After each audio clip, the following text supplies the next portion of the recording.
État criminel. Boycott. État d'Israël, État criminel. Boycott. État d'Israël. Bonjour. Moi, j'aimerais revenir sur la déformation du réel et sur le traitement médiatique qui a été fait effectivement sur les circonstances du décès de Chérine qui a été abattue froidement. Donc on a des médias israéliens qui se sont empressés de dire que évidemment c'était au cours de tirs entre Palestiniens et l'occupation.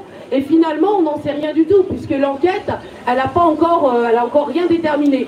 Une enquête qu'on peut remettre en doute quand elle est faite finalement par l'occupation, qui va tout de suite rejeter la faute sur des Palestiniens qui, je le rappelle, sont oppressés depuis des décennies et des décennies sans que rien ne se fasse.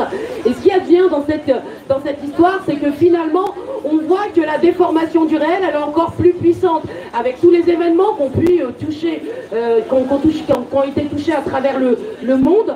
Au niveau de la désinformation, on voit que les médias mainstream n'ont pas le même traitement vis-à-vis de l'Ukraine et vis-à-vis de la Palestine, alors même que la Palestine, ça dure depuis des décennies, mais par contre, on va essayer de nous attendrir constamment sur l'Ukraine. On va même mettre des plans en place pour les Ukrainiens quand ils arrivent en France. Par contre, les Palestiniens, c'est silence radio aujourd'hui, donc c'est extrêmement inquiétant.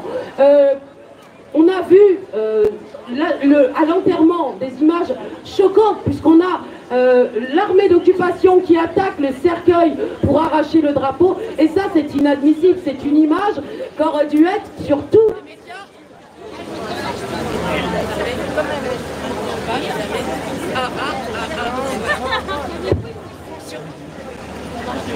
Vas-y.